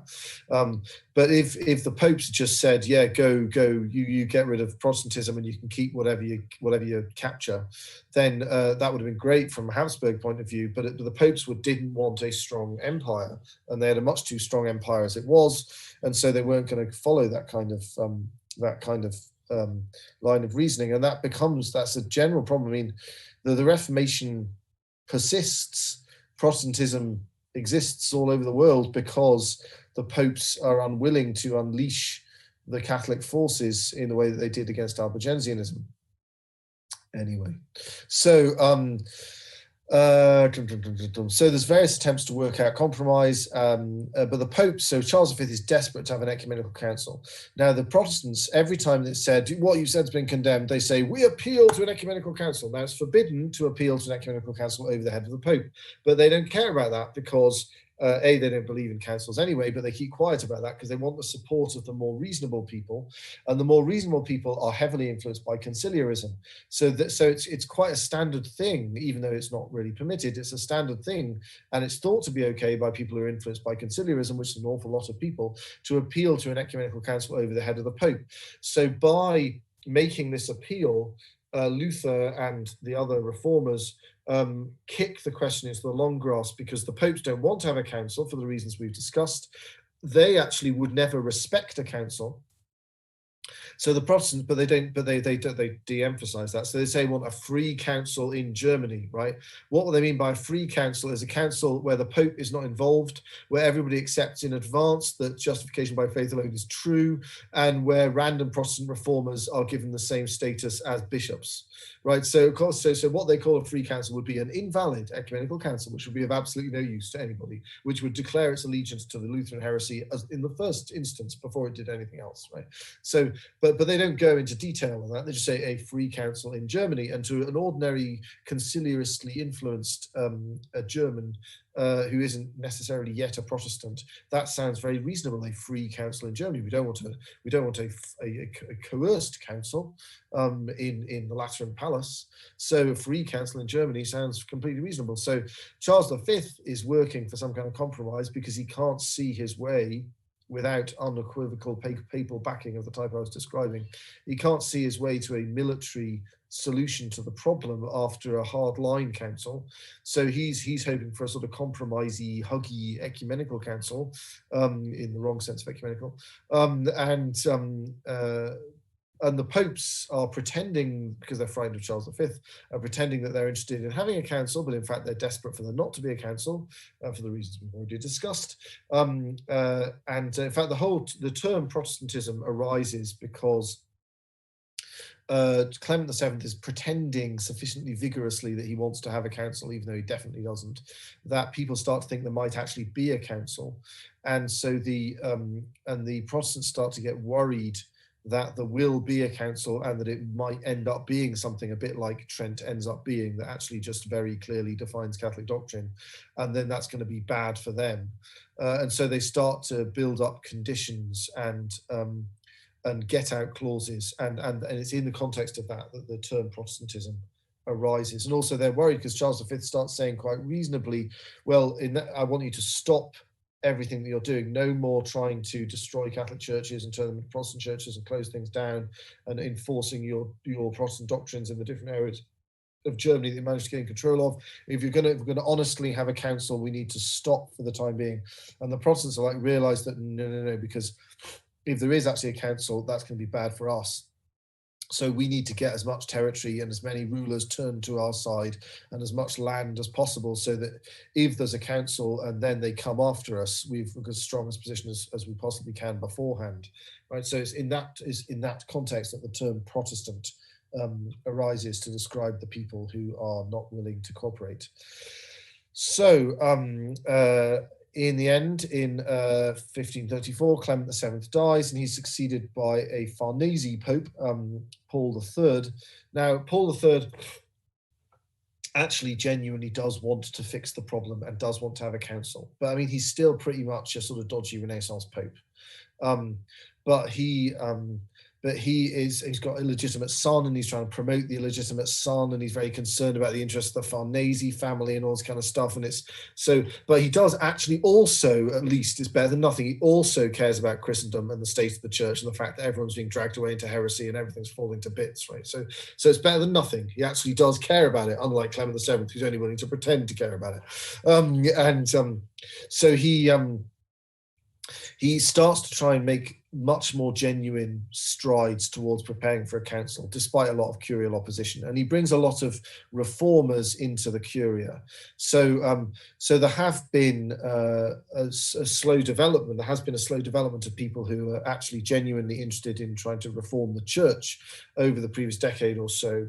And as I mentioned before, there's kind of two strands to this. There's a kind of the sort of Jesuity strand, which in a way is slightly the kind of Catholic version of the kind of obedience-based voluntaristy devotio moderna stream that goes nasty in Luther.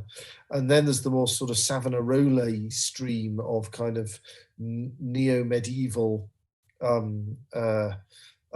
let's go back to the real thing, reintegrate reason and faith, and be extra medieval strand coming from Savonarola.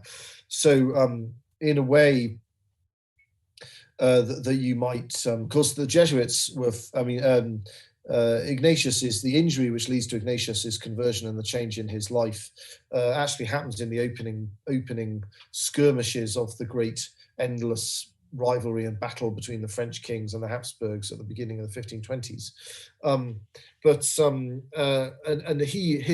He's very influenced by devotio moderna texts. And he carries the Imitation of Christ around with him all the time. The life of Christ, which he reads during his convalescence, also comes from that stable. Whereas Philip Neri is very influenced by Savonarola and privately venerates him as a saint.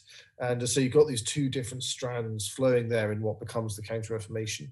Paul III puts together this Concilium de Emendanda Ecclesia, right? A council concerning the amendation of the church to investigate what the problems are, and various key figures on it. Cardinal Karafa, who's involved in the foundation of the Theatines, always remained quite small, but was very influential Counter-Reformation order. And Contarini, who was a layman, who was a Catholic reformer associated with Venice, is brought into the College of Cardinals, and he's also placed on this concilium, and also Cardinal Pole, who is properly pronounced Poole, but I can't quite bring. I think Pole sounds better, but it was Poole. Anyway, I can't call it Poole. Anyway, Cardinal Poole, who's English. He's actually the last. He's the heir to the Plantagenets. So the Plantagenets are the dynasty that was supplanted by the Tudors in 1485, and the Tudors are very twitchy about them. Cardinal Pole's mother, Blessed Margaret Pole, she was born a Plantagenet. She's the last person to be born a Plantagenet, and she's eventually killed by Henry VIII for refusing to accept his supremacy over the church. And her son Reginald Pole has to get out of England to avoid being bumped off by Henry VIII, because once Henry VIII decides to break with Rome, he becomes very nervous about people who might be thought to have as good or a better claim to the throne than he does, who are unwilling to go along with this break with Rome. And so, in fact, I think there were sort of assassins sent by Henry VIII all over Europe trying to get rid of Cardinal Pole. But of course, he's a cardinal at this point, so he's not going to really become king. But there we are. And but he's also put on the this concilium, and they put together a report, which comes out in 1536, and it's pretty brutal. And basically, it says the problem is the papacy, Your Holiness. I mean, you've been living appalling lifestyles. You have all of the corruptions which are causing unbelievable scandal and are tearing apart the church, and have provided the opportunity for these errors to spread, are all constitutional to the way in which the papacy is run. I mean, so it's a brutal report intended for internal circulation, but it gets out and is printed gleefully by the Protestants with, sort of footnotes by Luther, smiley faces and exclamation marks and things. So it weakens in some sense some of the reformers in the Curia for a bit, because they're seen as having, washed everyone's dirty laundry in public. But I mean, it needed to be dealt with. But one of the problems is the argument about location of any possible council, because the popes are worried that the Pope Paul III is worried that if it happens in Germany, it'll just get completely out of control. It'll become like Basel. It'll get taken over by Protestants. It'll get invaded and held hostage by Protestant rulers, and it'll go nuts. And then the popes will end up having to repudiate it, and then it'll become the Protestant Ecumenical Council, and it'll make the whole thing much, much worse. But the Emperor Charles V is really worried that if it's held in sort of downtown Rome or somewhere nearby, then, or anywhere in the Papal States, basically, that it will be seen as a joke council by sort of neutral, being swayed one way or the other. People will say, well, this is obviously just controlled by the Curia, and it's not serious. It's just another Lateran V. This is why ultimately, when they finally get their act in order, the council opens in Trent. And the reason why is because Trent is actually an Italian city, speaks Italian, but it's actually legally in the Kingdom of Germany. It's sort of like one of the southernmost tip of the Kingdom of Germany. So they can say, well, okay, so it's legally a German city, culturally an Italian city, so it's a doable compromise. But so one of the initial arguments is what Charles V doesn't want there to be a lot of theology and a lot of pinning things down, because he's fighting a sort of war to the death with the Protestants by this point. He's finally in Germany with armies, actually trying to deal with the problem. But he hasn't got enough armies, he hasn't got enough money to pay them, and he hasn't got the kind of backing that Simon de Montfort and the kings of France had. But he's doing his best against the Protestants who have formed into this Schmalkaldic League. And that war is raging as the Council of Trent early sessions are going on. And Charles V is hoping that some kind of compromise can be sorted out. He's been very influenced by Erasmus. Now, Erasmus is a big-time humanist, but he's not at all desiring to destroy Catholicism theologically. He has a lot of questionable theological opinions, but he doesn't intend to be a heretic, and he intends to die in a state of grace and in communion with the See of Rome. And probably to some extent he's quite irritated that his role as the most famous reformer of the church has been completely usurped by Luther, so he's even less interested in any kind of compromise. with Luther. So, but Charles V probably thinks there's more wiggle room than there really is because of the fact he's influenced by Erasmus to some degree. So Charles V would like the Council of Trent to be concentrating on reforming the abuses in the Church, especially the abuse that the Holy See is most worried about. The Holy See is terrified throughout the Council of Trent that the Council of Trent is going to declare it a heresy, basically, for bishops not to reside in their own diocese.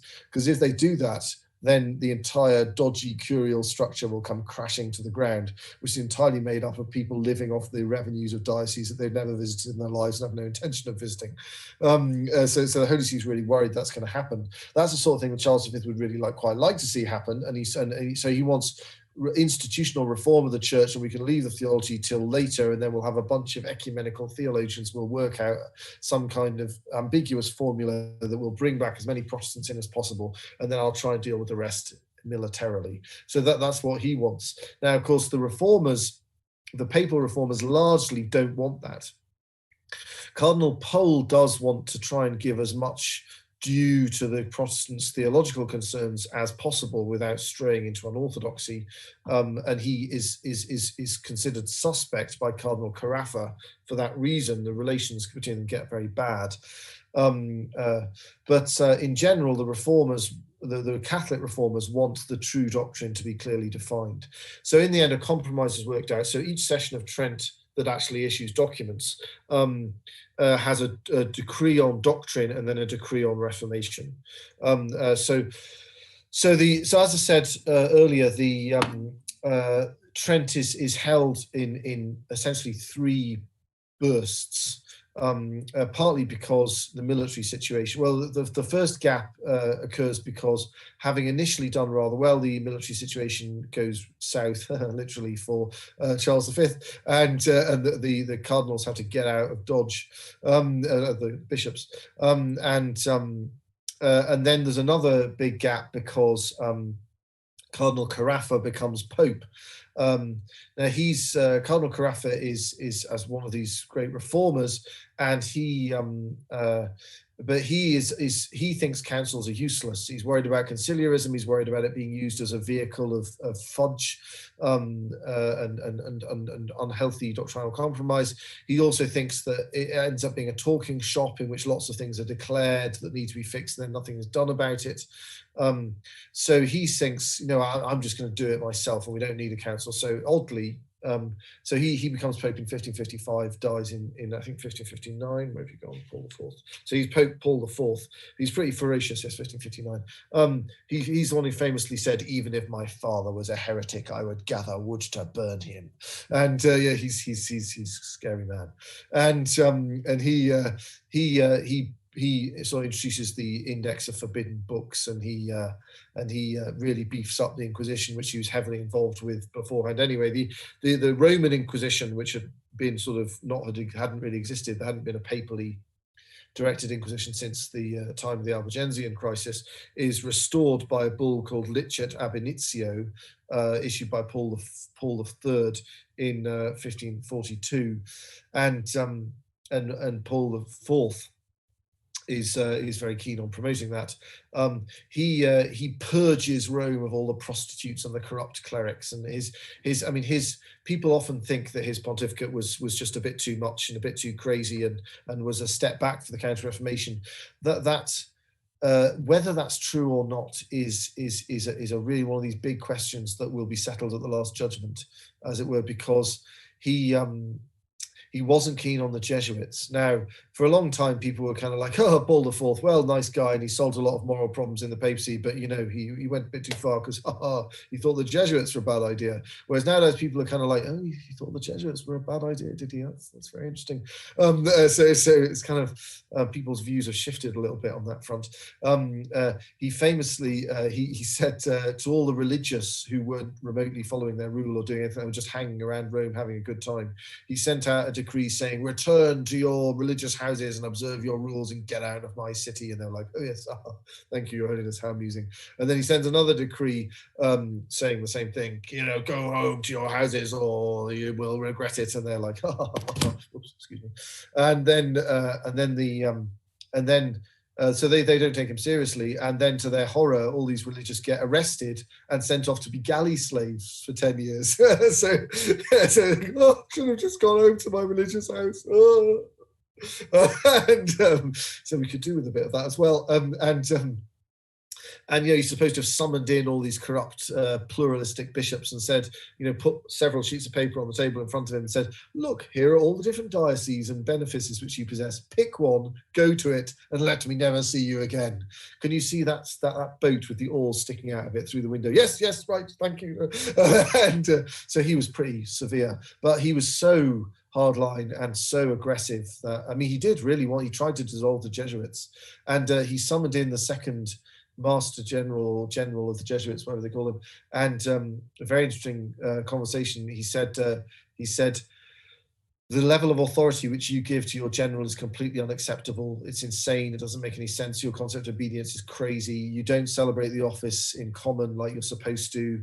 You're not real religious. I'm not having any of this. So either you limit your superior to 2, 3 or 4 year terms, and you start celebrating the office in common, or I'm going to dissolve you. Because if you don't, one day a new Satan will arise from among your ranks and destroy the church. Yeah.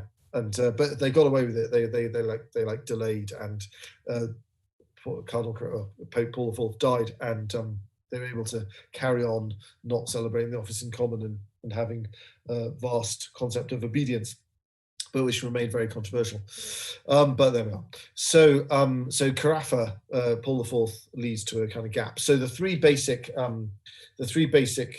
periods are the initial one, 1545 to 1547, in which they issue the decree on the canonical scriptures, the decree on original sin, the decree on justification, and the decree on the sacraments in general, on baptism and on confirmation. So they get quite a lot done in that initial period. And then by the time it reconvenes, Paul III is dead. So it's then convened under Julius III from 1551 until 1552.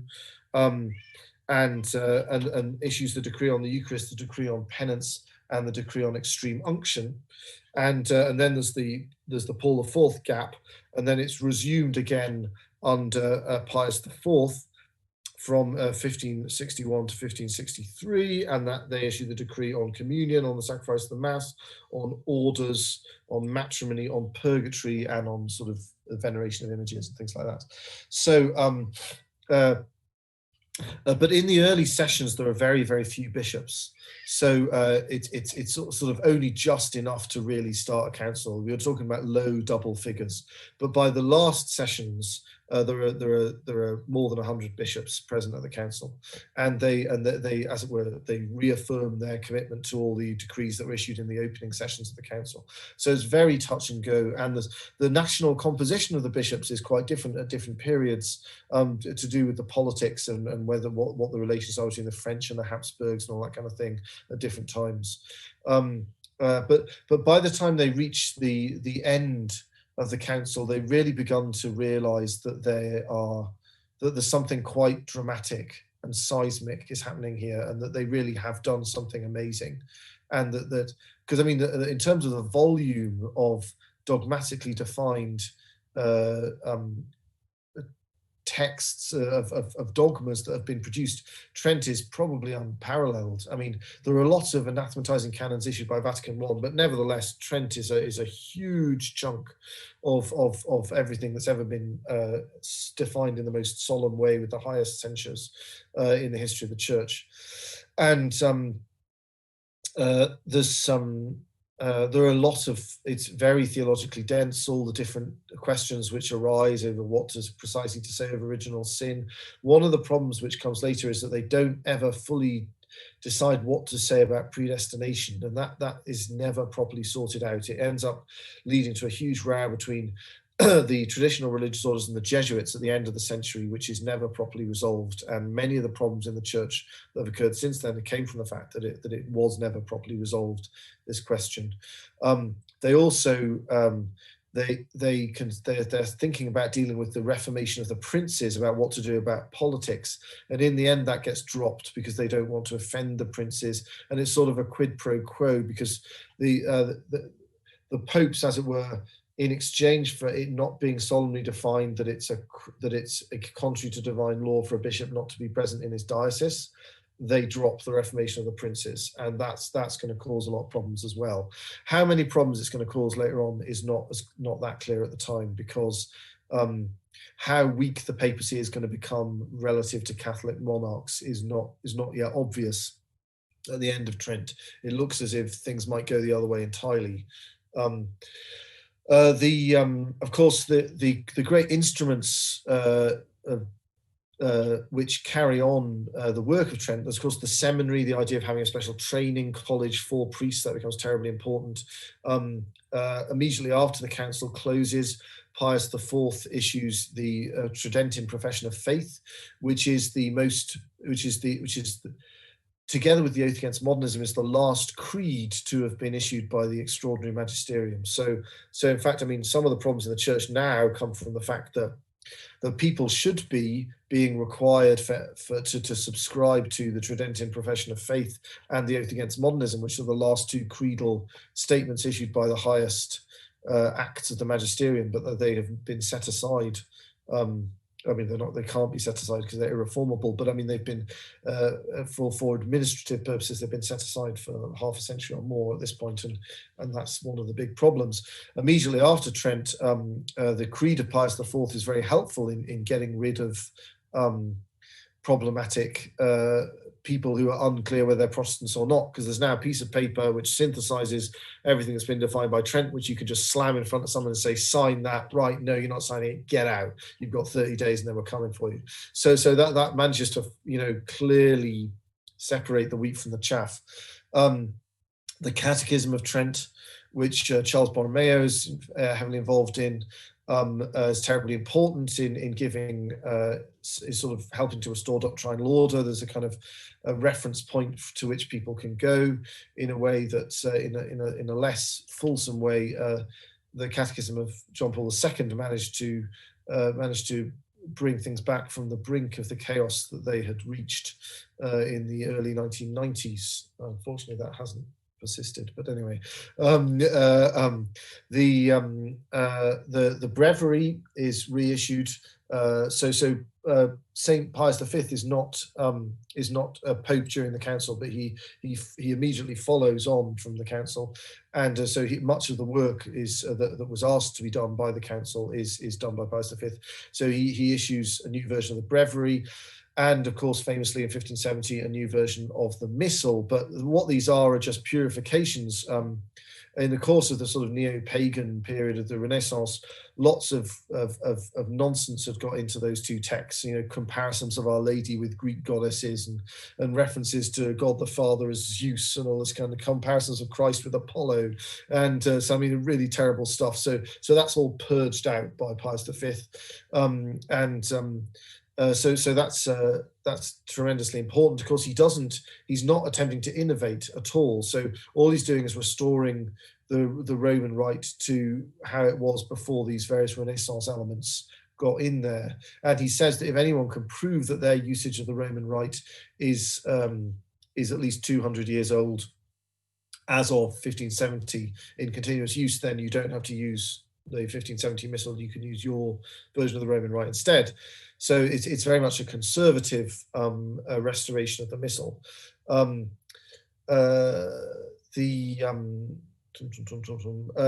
Vulgate, yes. So Erasmus had issued his own version of the Greek New Testament and his own translation into Latin of the Greek New Testament, which departed in many respects from the Vulgate, and that had helped pave the way for Luther, in that it had implied that everything that happened since the ancient world didn't really count, because it was all based on a slightly dodgy translation of Scripture. Now, the popes were aware that the Vulgate is not beyond all criticism, and that there are reasonable debates to be had over this and that translation of here and there of many different things in the Vulgate. But the key thing about the Vulgate was that it had to be upheld that you would not fall into error theologically on account of taking it as the reliable translation. Because if you didn't say that, then the Protestant claim that you might as well scrap everything that had been done while people only spoke Latin, which is kind of Protestantism riding on the Renaissance linguistic snobbery, would be unanswerable. So one of the first decrees that Trent issues is the Decree on the Canonical Scriptures, and the Decree on the Canonical Scriptures says that the canon is the text corresponding to the old Latin Vulgate edition. So they're not saying that the inspired text is the Vulgate. They're saying that the inspired text corresponds substantially to the Vulgate, such that the Vulgate defines what's in the Bible and isn't in the Bible, and that you're not going to fall into error in faith and morals through treating the Vulgate as a reliable text. But obviously there are lots of different traditions of transmission of the Vulgate, and so after the council, the question of what is the official edition of the Vulgate that we are to take as not going to lead you into error if you treat it as authentic. And so Pope Sixtus V it decides to, well, there's the commission put together to work on the Vulgate, and it takes a very long time to produce an official version. Then Pope Sixtus V gets annoyed, thinks he's rather a good textual scholar himself, thank you very much, and grabs the Vulgate and decides to just finish it all off himself and then issue it. And he has this bull and everything to say how this is it, go ahead, take this, lads. And he issues it, and everyone's terribly embarrassed because it's not that good. And no one wants to sort of tell the Pope that it's not that good. But when he's hurrying to get it published, but he never actually promulgates the bull because he still hasn't quite fixed everything. So it's been published, but he's actually making further amendations. And he issues this decree to say that for 10 years, you can't have nobody else but the Holy See's printing presses can issue this because he's actually still fixing various things. And then he dies 2 years later, and the cardinals immediately ban the publication of his version of the Vulgate, recall and destroy all copies, and then they let the commission get on and finish what they were doing. And then Clement VIII issues it and promulgates the bull. So the Clementine Vulgate, as it's called, that was a close shave, because although if you can find a copy of Sixtus V's Vulgate, apparently it's worth a fortune because they tried to destroy all the copies of it. So it's quite a collector's edition. It's like one of these funny stamps where they print the number the wrong way around or something. So you've got, those are the texts that are kind of forming the backbone of the Counter-Reformation: the Tridentine Profession of Faith, the New Breviary, the New Missal. I say new, but they're very much not new. I should emphasize that for reasons which perhaps might be obvious. The Vulgate, the Clementine Vulgate, and the Catechism of the Council of Trent. And of course, seminaries as an institution. The council leaves two questions to be settled by the Pope afterwards. One is whether to allow communion under both kinds in certain places, and whether to allow married clergy. And in the end, the popes decide not to. They do allow communion under both kinds initially, but in the end, the places that had wanted it decided it was actually a bad idea and asked that it not be continued, and so it stops. Because it actually becomes one of the ways of distinguishing Catholics from Protestants, so they don't really like having communion under both kinds. And married clergy, their confidence that it might be possible with seminaries and all these other reforms to actually have a continent clergy who aren't leaving scandalous lives revives, and so they end up actually saying, no, we're not going to have married clergy, and we're going to stick with the apostolic discipline of continence. And so they don't wobble after all on that question, which is a bit of a relief. Trent. There's so much, and we haven't been able to go into an awful lot, and it would require 10 podcasts, and I'm just not old. I'm just too young, too old by this point. No, that was not young enough, too old to. But I should say, in a way, Trent, we can't possibly understand it in the way that we can understand the previous councils, and the reason why is because the ecclesiastical environment in which we live is defined by what looks like, we may be wrong, but at the moment it looks like the destruction of almost everything that Trent achieved. So it's like, and of course there wasn't another council for 300 years, so this entire era was defined by Trent, and Vatican I really just kind of finished off things in some ways that Trent had begun, especially in regard to the authority of the popes, which was a question that Trent in the end didn't resolve.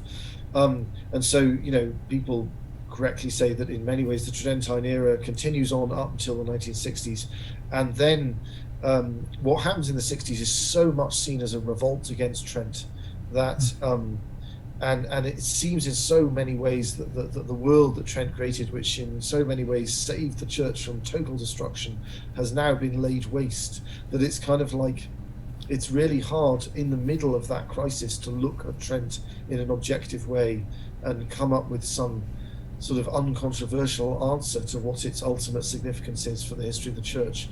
So I mean, if you think that the anarchy of the 60s and after is just marvelous, then you're going to end up with a bogey Trent, right? Trent is just bad, and it ruined the church for centuries, and now we've returned to the wonderful, joyful springtime of loose living ecumenical dialogue with every Protestant sect under the sun, and isn't it marvelous? So that's one possible approach.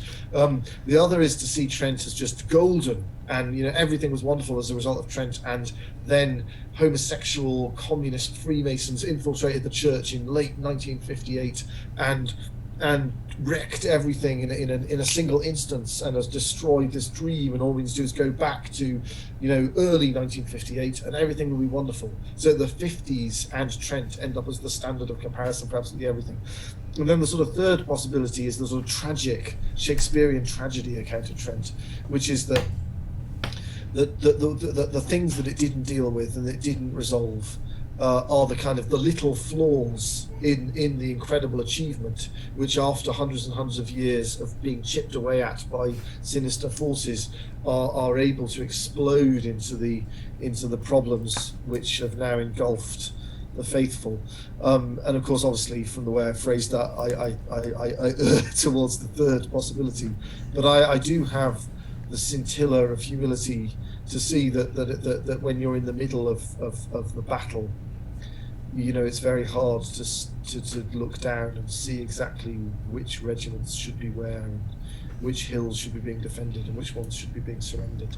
Right. So I mean, Trent is a titan of an ecumenical council, and the fact that we're here at all, and the Catholic Church is not just a tiny number of people in living in exile, some Greek island or something, is because of the Council of Trent.